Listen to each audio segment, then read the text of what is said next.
নমস্কার, আশা করি সবাই ভালো আছেন এবং সুস্থ আছেন। আজ অনেকটা ভারাক্রান্ত এই কারণ আমাদের একজন সহযোদ্ধা এবং অভিভাবক আজকে আমাদের ছেড়ে চলে গেছেন। আমাদের জম্পুই পাহাড়ের মিস্টার কেটি লিয়ানা, উনি আজ আমাদের মধ্যে নেই। হঠাৎ যখন দুপুর দিকে এই খবরটা শুনতে পাই, তারপর থেকে মনটা অনেকটা ভারাক্রান্ত। কিন্তু গতকাল যেহেতু বলেছিলাম যে ফেসবুক লাইভে আসব এবং কিছু কথা হবে তৈদু নিয়ে, এবং আজ একদিক দিয়ে চিন্তা করলে 1980 সালের 8ই জুন মান্দাইয়ে যারা ত্রিপুরার বাঙালিরা আছেন তাদেরকে হত্যা করা হয়েছিল, গণহত্যা করা হয়েছিল। উগ্রপন্থী নাম দিয়ে গণহত্যা করা হয়েছিল এবং এই 80 জুনের দাঙ্গা যে সৃষ্টি হয়েছিল সেটা তৈদু বাজার থেকেই শুরু হয়। তৈদু বাজারে বক্তব্য, উচ্ছৃঙ্খল বক্তব্য দেওয়ার মধ্যে দিয়েই এই ঘটনার সূত্রপাত হয় এবং গতকাল দেখলাম আবার নতুন করে সেই তৈদু বাজারেই সেখানে আবার অশান্তির পরিবেশ। দেখার পর মনে হলো যে না, কিছু আলোচনা হওয়া দরকার। আবার আজকে দেখলাম কেউ সাংবাদিকদেরকে গলার শিরা উপশিরা ফুলিয়ে ধমকির সুরে হিন্দি ভাষায় শাসানোর চেষ্টা করছে। তো অনেকগুলো বিষয় নিয়ে কথা হবে। প্রথমত হচ্ছে আজকে 80 জুনের সেই 8 জুন 1980 সালের যে মান্দাই গণহত্যা, সেই গণহত্যার আরও একটি বর্ষ পূর্তি হলো এবং এখন পর্যন্ত সেই 80 জুনের মান্দাই গণহত্যায় যারা নিহত হয়েছেন তাদের পরিবাররা আজও ন্যায় পায়নি। এই ভারত রাষ্ট্র এখনও তাদের সঙ্গে ন্যায় করতে পারেনি এবং যারা আক্রমণ করেছিল, আমি এই উইকিপিডিয়াতে দেখছিলাম যে সংখ্যা পরিসংখ্যান দিয়ে রাখা হয়েছে 80 জুনের গণহত্যা।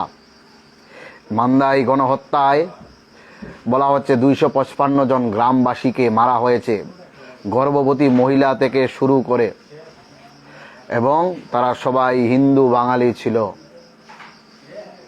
হ্যাঁ, হিন্দু বাঙালি ছিল তারা সবাই। তো তাদের এখন পর্যন্ত বিচার হয়নি। আজকে আরও একটি বর্ষ অতিক্রান্ত হয়ে গেল, কিন্তু কোথাও কারোর কোনো, যেই জনগোষ্ঠী সারা বিশ্বে, সারা ভারতবর্ষে কিছু হলে ক্যান্ডেল মার্চ করে, সেই বাঙালি জনগোষ্ঠী আজকে তার জনগোষ্ঠীকে মান্দাইতে যে গণহত্যা করা হয়েছিল 1980 সালের 8ই জুন আজকের দিনে, সেই গণহত্যায় যারা দোষী তাদের গ্রেপ্তার করার দাবিতে একটি শব্দও করছে না। এটা ত্রিপুরা রাজ্যের ঘটনা এবং ত্রিপুরার 70% বাঙালি সেখানে চুপ করে বসে আছে। এই হচ্ছে আজকের দিনের সবথেকে বড়, যেটা আমার কাছে মনে হয়, একটা জনগোষ্ঠীর যাদের গণহত্যা হয়েছে তাদের ন্যায়ের জন্য দাবি না করা, এই তার সবথেকে বড় ড্রব্যাক। দ্বিতীয় হচ্ছে, গতকাল দেখলাম যে যারা থানচা বয়ের নেতৃত্বে, থানচা বয়ের উস্কানিতে যারা একসময় 1980 সালে তৈদু বাজারে যারা ভাষণের মাধ্যমে যারা উত্তপ্ত করেছিল গোটা ত্রিপুরা রাজ্যকে, তারা সেই ঠিক তৈদু বাজারে তার সাঙ্গপাঙ্গরা, চেলা চামুন্ডারা গো ব্যাক স্লোগান দিচ্ছে এবং কালো পতাকা দেখাচ্ছে। যে প্রধানমন্ত্রীকে কালো বেলুন উড়িয়ে ছিল, আপনারা হয়তো মনে আছে সেইগুলো, প্রধানমন্ত্রী তখন আসার পর কালো বেলুন উড়িয়েছিল। সেই লোকটাকে যখন দাঙ্গা লাগানোর জন্য আমাদের মহকুমায় আসতে চেয়েছিল, তাকে বলেছিলাম গোবেক, তাকে মহকুমায় ঢুকতে দেব না, কালো পতাকা দেখানোর চেষ্টা করেছিলাম, ভয়ে এখনো ঢুকতে পারেনি।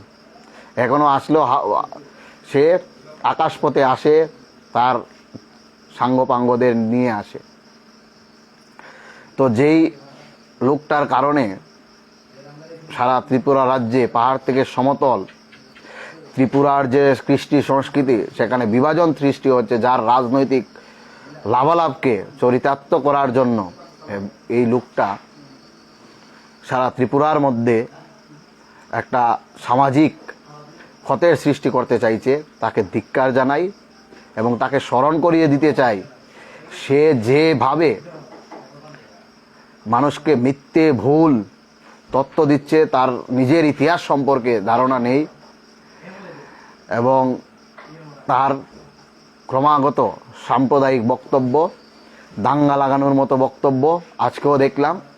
এই যে কথাবার্তাগুলো অনতি বিলম্বে তার বন্ধ করা উচিত, না হলে খুমলুঙে যা হয়েছে তার পুনর্বার তার সঙ্গে হবে। খুমলুঙে সেটা ট্রেলার ছিল। আর যারা থানচার কথা বলে, সেই থানচা বয়কে আমি বলতে চাই, মুকুটহীনকে বলতে চাই, এই তোমাদের থানচা যে তোমার কথা অনুযায়ী চলবে না, সেখানে তুমি তাদের উপর আক্রমণ করবে, সে বুকুমবারাই হোক আর সে বুকুমবারা না হোক, সেখানে তার জাত ধর্ম দেখা হবে না। লজ্জা হয় না? বুড়ুই বদল চিকলা যখন বলো, তখন একজন মহিলাকে যে ভাষায় আক্রমণ করেছো, তার লজ্জা হয় না? এবং যারা রাজনৈতিক, আমি ওই মহিলাকেও সমর্থন করছি না, ওই মহিলা অনেক সময় অনেক উগ্র বক্তব্য, জাতিবিদ্বেষ সম্পন্ন বক্তব্য রেখেছেন, কিন্তু তিনি হয়তো বা মূল স্রোতে বা রাজনীতিতে বেঁচে থাকার জন্য উনি আবার তার অবস্থান পরিবর্তন করেছেন, বা অথবা নিজের আত্মসমালোচনা বা ভুল শুধরানোর চেষ্টা করছেন। কিন্তু আমার প্রশ্ন হচ্ছে, যারা এই থানচার নামে সাধারণ মানুষকে উস্কে দিয়ে এই তৈদুকে আবার উত্তপ্ত করলে, তৈদুর নামকে সারা ত্রিপুরা রাজ্যের মধ্যে আবার কালিমা লিপ্ত করলে, তারা কোন ধরনের থানচা চাইছেন? প্রথমত তারা 40% যারা এডিসিতে নন ট্রাইবস আছে তাদের বিরুদ্ধে প্রথম আপনারা আক্রমণ শুরু করলেন। কেব আন্দোলনকে নিয়ে, যেখানে 6 শিডিউল এরিয়াতে, যেখানে এই 2019 সালের কেব আন্দোলন যেখানে লাগুই ছিল না, যেখানে কেবের আওতায় ছিল না, সেখানে আপনারা গিয়ে সেখানকার মানুষদেরকে উপর আক্রমণ করলেন। উদাহরণস্বরূপ আনন্দবাজারে মানুষদেরকে উদ্বাস্তু করলেন, শূন্য করে দিলেন। এতে লাভ কাদের হলো? এতে লাভ কাদের হলো? এই কারণে যারা উদ্বাস্তু হয়েছেন তাদেরকে ঘরবাড়িতে ফেরানো গিয়েছে। এর ফলে যে গোটা একটা বছর সময় চলে গেল, এই চলে যাওয়ার পর এই মানুষগুলো কি পেল? উভয় জনগোষ্ঠী, ত্রিপুরার মানুষের যে এই ক্ষতি হলো এই থানচা বয়ের কারণে, যে মুকুটহীন বারবার মানুষের মধ্যে বিভেদ সৃষ্টি করতে চায়, দাঙ্গা লাগাতে চায়, সে কোনো জনগোষ্ঠীকে ভালোবাসে না। সেটা বারবার প্রমাণিত। এই কারণে, না হলে গতকালকে তৈদুতে এই ঘটনা ঘটতো না। এবং একজন জনপ্রতিনিধি, রাজ্যের মন্ত্রী এবং পূর্ব ত্রিপুরা সাংসদের উপর যেভাবে তার কিছু চেলা চামুন্ডাদের উস্কে দিয়ে তাদেরকে আক্রমণ করার চেষ্টা করা হচ্ছে, সেটা ভারতবর্ষের অঙ্গরাজ্যের একটা লজ্জাজনক ইতিহাসের সেখানে সংযোজন হলো। এবং সে আজকে দেখলাম তার শিরা উপশিরা গলার রগ ফুলিয়ে চিৎকার করে সেই হিন্দি ভাষায় কথা বলছে, এবং সে যে হিন্দির ভাষার দালালি করছে এটা বারবার প্রমাণিত। সে হিন্দিকে ইম্পোজ করতে চাইছে। ভালো কথা, হিন্দিকে ইম্পোজ করতে চাইছো। আমি তার কাছে প্রশ্ন রাখতে চাই, সে নাকি হার্ভার্ড কোথায় কোথায় পড়াশোনা করে এসেছে, সে কোথায় কোথায় গিয়েছে, সে শিক্ষিত। তাহলে আমি তার কাছে প্রশ্ন রাখতে চাই,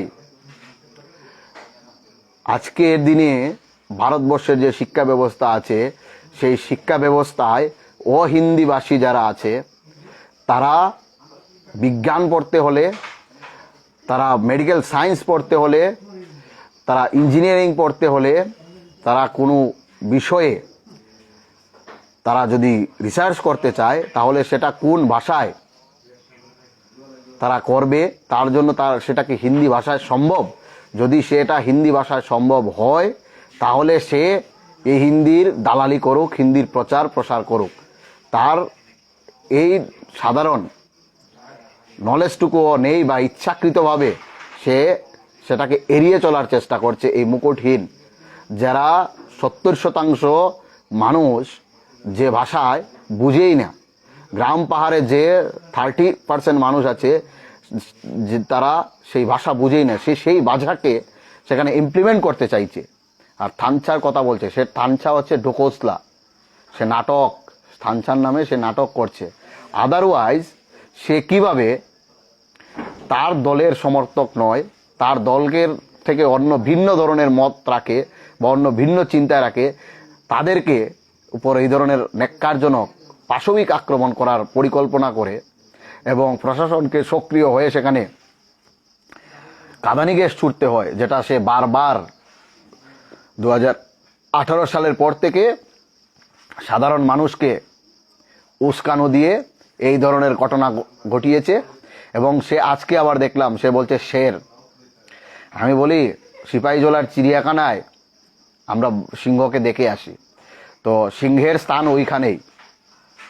তো কেউ যদি মানুষ থেকে কেউ যদি সিংহ হতে চায়, আমি তো যতদূর জানি যে ত্রিপুরায় সিংহ একমাত্র আগরতলার থেকে কিছুটা দূরে যে সিপাহীজলা অভয়ারণ্য আছে, সেই সিপাহীজলার অভয়ারণ্যের খাঁচায় সিংহকে বেশ ভালো মানায়।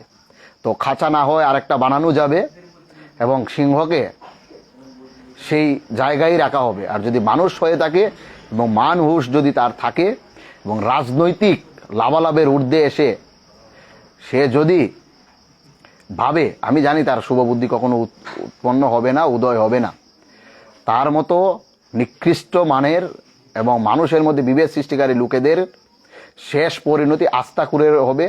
এবং কিছুদিন আগে যে খুমলুঙে গবেক সে স্লোগান যাদেরকে শিখিয়েছিল, বাঙালিদের দেখলে বাংলাদেশি গোবেক, তারপর যাদের দেখলেই গোবেক গোবেক বলতে বলতে তাকেও অনেকবার শুনতে হয়েছে গোবেক। তো এইগুলো তার শুনতে হবে আগামী দিনে। আর যে আদর যত্ন খুমলুঙে হয়েছে তার, সে আদর যত্ন প্রতিটি পাড়ায় পাড়ায় হবে।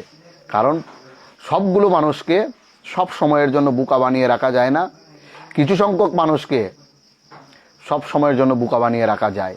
সে এই যে ইউনিভার্সাল ট্রুথটা সেটা হয়তো সে জানে না। তো আগামী দিনে তার যে পরিণতি হবে সেটা মানুষ দেখবে। এবং তার যে সাঙ্গপাঙ্গরা যারা এখানে এসে তার নির্দেশে এখানে এসে কমেন্ট করছেন, তাদের বলবো তোমাদের অবস্থা সেই ল্যাম্পপোস্টের মতো, যেখানে লাইট তো আছে কিন্তু আলো জ্বলে না। সো সেই সকল মানুষের বিকৃত এবং যারা এখনো মানুষ হতে পারেনি, যাদের মধ্যে এখনো পশুত্ব ভাবটা বেশি রয়ে গেছে, তাদের সুবুদ্ধি আসুক। আদারওয়াইজ এই ধরনের কথাবার্তা, এই ধরনের ইয়েতে তারা নিজেদের চরিত্র, নিজেদের সামাজিক অবস্থান পরিচয় দিচ্ছে। যার জন্য দেখবেন যেই সব এলাকাগুলো অনুন্নত সেখানে তাদের অবদানটা বেশি। যারা একটা সময়ে এডিসি হলে উন্নয়ন হবে বলেছিল, তারাই আজকে সব থেকে বেশি অন্ধকারে আছে। এডিসি হয়েছে, এডিসি হওয়ার পর কিছু লোক গাড়ি চড়েছে, নেতা হয়েছে, মন্ত্রী হয়েছে, তারা কিছু চাকরি বাগিয়ে নিয়েছে, একবার সংরক্ষণের সুবিধা নিয়ে নিজের পদোন্নতি ঘটেছে, তারপর পরবর্তী জেনারেশনকে আবার সংরক্ষণ নিয়ে ডাক্তার, ইঞ্জিনিয়ার তারাই হয়েছে। আর যারা গিরিবাসী সহজ সরল মানুষ, যাদের কাছে এখনো শিক্ষা পৌঁছায়নি, তারা এখন পর্যন্ত তারা ওই প্রদীপের তলায় থাকা অন্ধকারে বসবাস করছে। আপনারা হয়তো জানেন সবাই, এই টিটিএডিসি এলাকায় শিক্ষা ব্যবস্থা কোথায়? স্কুল আছে, বসার জায়গা নেই, ছাত্রছাত্রীরা আছে, শিক্ষক নেই। তো এই ঘটনা কেন হচ্ছে? স্বাস্থ্য দপ্তরের যারা টিটিএডিসিতে উনি এক তথাকথিত এক সাংবাদিক, এখন স্বাস্থ্য দপ্তরের হয়েছেন এডিসির, উনি কি করছেন? ফিতা কাটছেন, শুধু ফিতা। হয়ে গেল তো 1 বছর, পাহাড় সমান দুর্নীতির পর দুর্নীতি এডিসিতে হচ্ছে, বিনা টেন্ডারে, রেস্ট্রিক্টেড টেন্ডারে ওনারা কাজ নিচ্ছেন এবং বারবার এই ধরনের ঘোটালা করা হচ্ছে। আর যে বিষয়গুলোকে কেন্দ্র করে ওরা ক্ষমতায় ছিল, ট্রান্সপারেন্ট গভর্নমেন্ট, কটা ট্রান্সপারেন্ট কাজ করেছেন? কি পরিবর্তন হয়েছে 1 বছরে? আর পাহাড়ে যেটা হচ্ছে, এটাই হচ্ছে রাজতন্ত্র এইভাবেই কায়েম করতে চাইছে। কারণ রাজতন্ত্রের সময়ে অনেক রিভল্ট হয়েছে। শেষ যেটা রিভল্ট হয়েছিল সেটা রিয়াং রিভল্ট।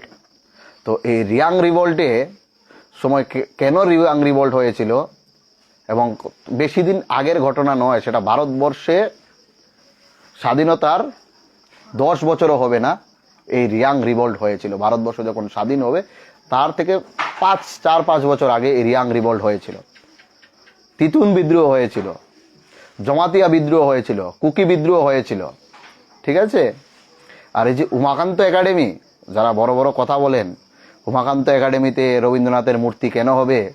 এই উমাকান্ত দাস কে ছিল একবার সেটা জেনে নেবেন, ইতিহাসগুলো পড়ুন। অনেক বই আছে বাজারে, অনেক তথ্যসম্পন্ন বই আছে, সেগুলো পড়ুন। এই ধরনের ফালতু শিলংয়ের আনারসের কথায় নিজের জনগোষ্ঠীকে পিছিয়ে নেবেন না, সাম্প্রদায়িকতা সৃষ্টি করবেন না।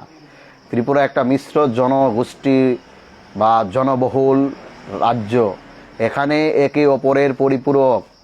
তাই যারা নেতাজি সুভাষ, ক্ষুদিরাম বসু, বিশ্বকবি রবীন্দ্রনাথ ঠাকুর, আচার্য প্রফুল্ল সেন, জগদীশচন্দ্র বসু, আর শত শত নাম, স্বাধীনতা সংগ্রামী যারা সারা ভারতবর্ষে এক সময় একছত্র রাজ করেছে, যারা ব্যবসা থেকে শুরু করে, শিক্ষা থেকে শুরু করে, সংস্কৃতি থেকে শুরু করে সব কিছু এই ত্রিপুরাকে দিয়েছে।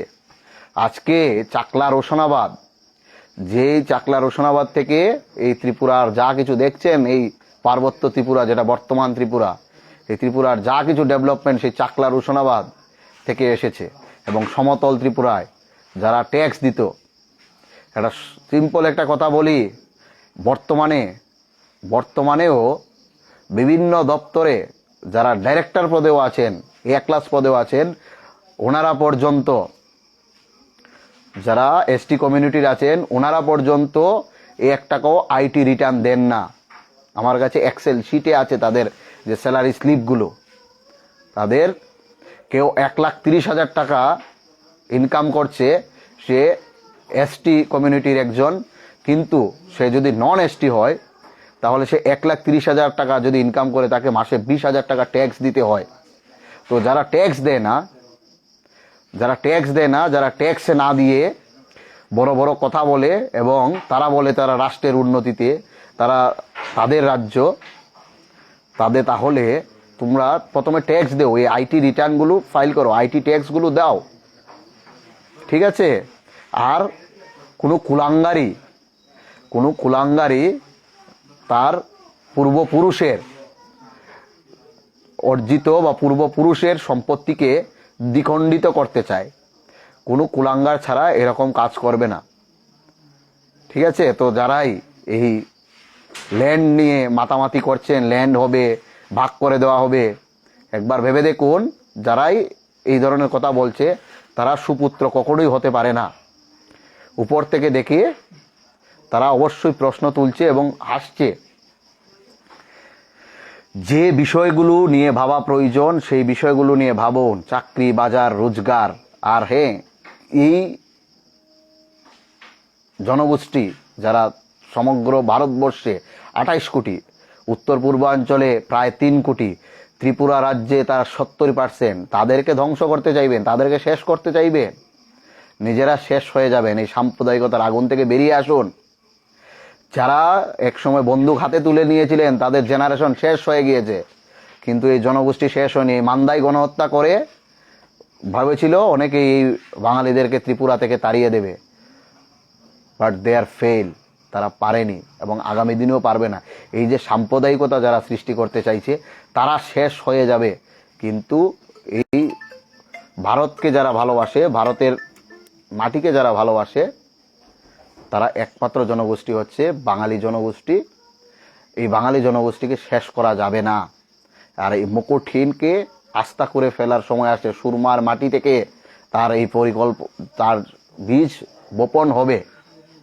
আপনি যে কোনো রাজনৈতিক দল করতে পারেন, কিন্তু কোনো সাম্প্রদায়িক দাঙ্গাবাজকে কখনোই প্রশ্রয় দেবেন না।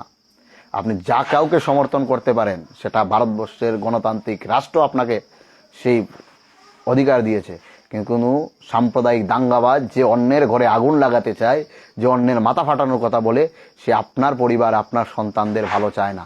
এই কথাটা মাথায় রাখুন, এই কথাটা মাথায় রাখুন। আপনি লন্ডন অথবা আপনি কলকাতা অথবা শিলংয়ে চলে যেতে পারবেন না, কিন্তু এই দাঙ্গাবাজ চলে যাবে যখন অবস্থার বেগতিক দেখবে। এই 2018-র আগে যে অন্য ব্যবসায় মজে ছিল। সো এই বিষয়গুলোকে বোঝার চেষ্টা করুন, আদারওয়াইজ আপনারা আপনাদের নিজের ক্ষতি করবেন এবং যে জনগোষ্ঠীকে যত দাবিয়ে রাখতে চাইবেন, সেই জনগোষ্ঠী তত বেশি তীব্রতা নিয়ে তত বেশি ঐক্যবদ্ধ হবে এবং ঐক্যবদ্ধ হয়ে যেই যে 80 জুনের মতো যে আপনারা যে ঘটনা করেছেন, তারপর আপনাদের সবথেকে বেশি ক্ষতি হয়েছে।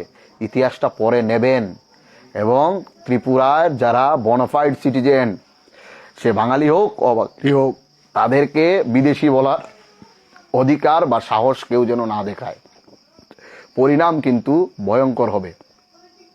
আর কোনো বাটপারের চক্করে পড়ে যে দল করে, তখন সে দলকে ভালো বলে। এই ধরনের বাটপারদের থেকে দূরে থাকুন।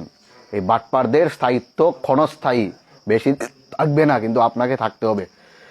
সবাই ভালো থাকবেন, সুস্থ থাকবেন। আর দাঙ্গাবাজ মুকুটহীনদের এবং তার সাঙ্গপাঙ্গদেরকে একচেটিয়ে বিদায় করুন। যেই ধরনের পদ্ধতি অবলম্বন করা প্রয়োজন, তাদের সেই ধরনের ঔষধ দিয়ে তাদেরকে বিদায় করুন।